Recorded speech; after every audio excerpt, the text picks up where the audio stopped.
Hello everyone, welcome to my channel Study Creatively. Like, share and subscribe to the channel. Now today in this video what we are going to be talking about is the physics important equations and formulas from the chapter Motion in a Straight Line. So get ready and let's start with the important equations and formulas that we need to go through. Okay, so let's start with this chapter and its equations and formulas which are important in this. So the first formula that we are going to be looking at is this one, which is of velocity. Okay, we are going to be talking about velocity. What is the formula for velocity? So as I just said, we are going to be talking about what is velocity. So velocity is nothing but displacement upon time travel. So the displacement upon time travel will give you the velocity. Second formula is speed. Now talking about speed has the formula distance traveled. Okay, distance traveled upon time taken. Okay, so this is the formula for your speed, distance traveled upon time taken. Then you have to find instantaneous velocity.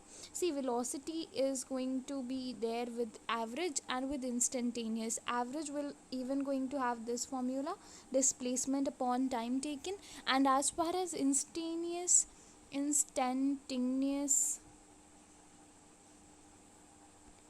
velocity is concerned, the formula here you have is limit delta to 0, that is this is change in time which is tending to 0, change in x, change in t is equal to dx by dt. Then moving on to the next set. Now here I'm going to be talking acceleration.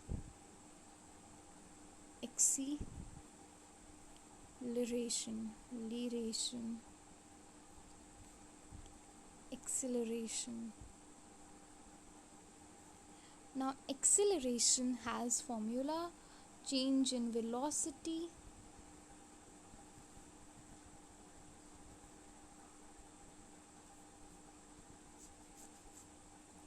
upon time travel.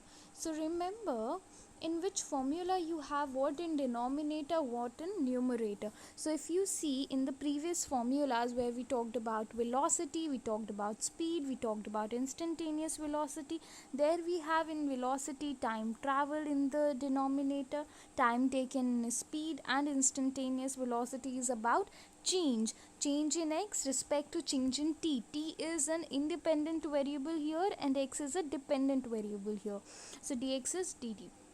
So change in time with respect to x is going to be like change in x with respect to time is going to be your instantaneous velocity.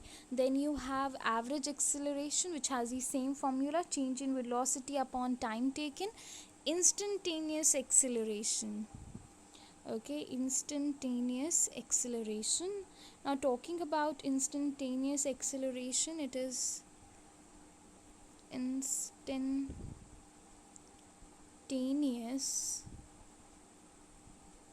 acceleration is going to be your limit change to 0. Okay, change in time moving towards 0, then change in v upon change in t, which is dv by dt. Okay, then this can also be written d2x upon dt square. So dy by dt can even be written as d2x upon dt square.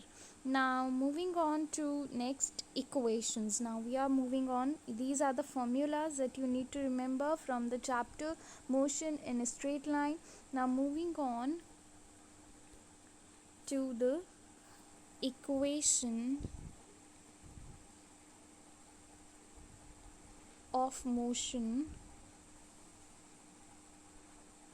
for a uniform accelerated motion.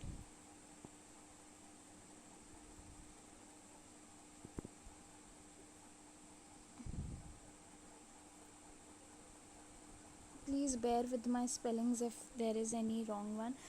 Accelerated has the spelling ACCELERATED. So this is the here that I have made, accelerated motion. So the first equation there is V is equals to U plus AT. Now here U is nothing but initial velocity.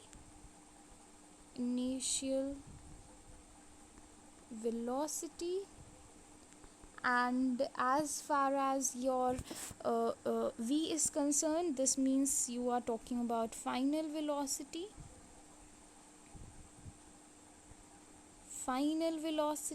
And initial velocity is U. AT is nothing but A here is a uniform acceleration.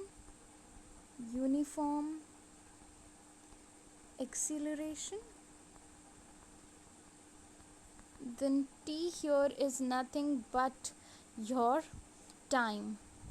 Okay, time. T here is your time. Okay, so this is your first equation. V is equals to U plus AT. This equation has to deal with final velocity. So if you have to find final velocity, then how you are going to be doing it?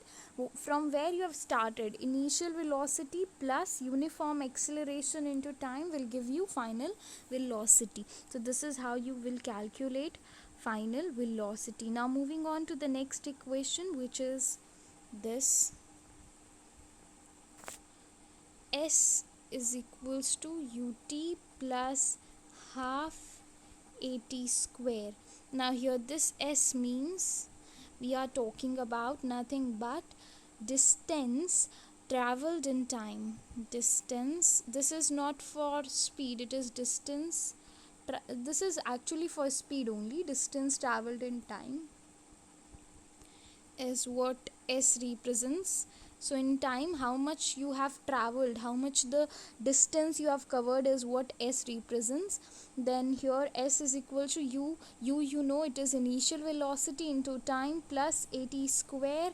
A is nothing but it is your uniform acceleration. So you know about these terms already.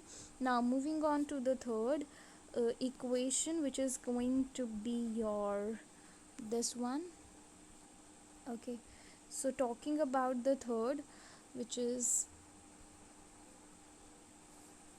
V square minus U square is equal to 2AS. S here again means distance traveled in time. V square is nothing but final velocity ka square.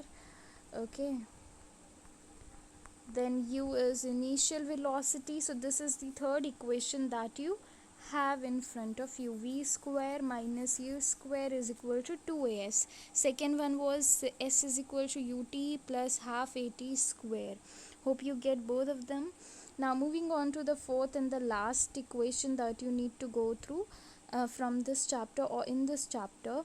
So the fourth equation is your Sn is equals to U plus A by 2n minus 1. Now here if you see this Sn means distance covered in nth second. Distance covered in nth second. So distance covered in nth second will give you Sn. Then you have U plus A by 2n minus 1.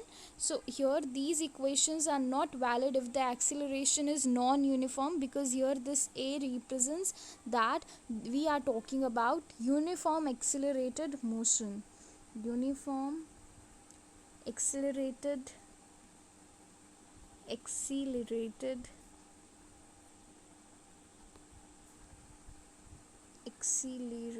motion.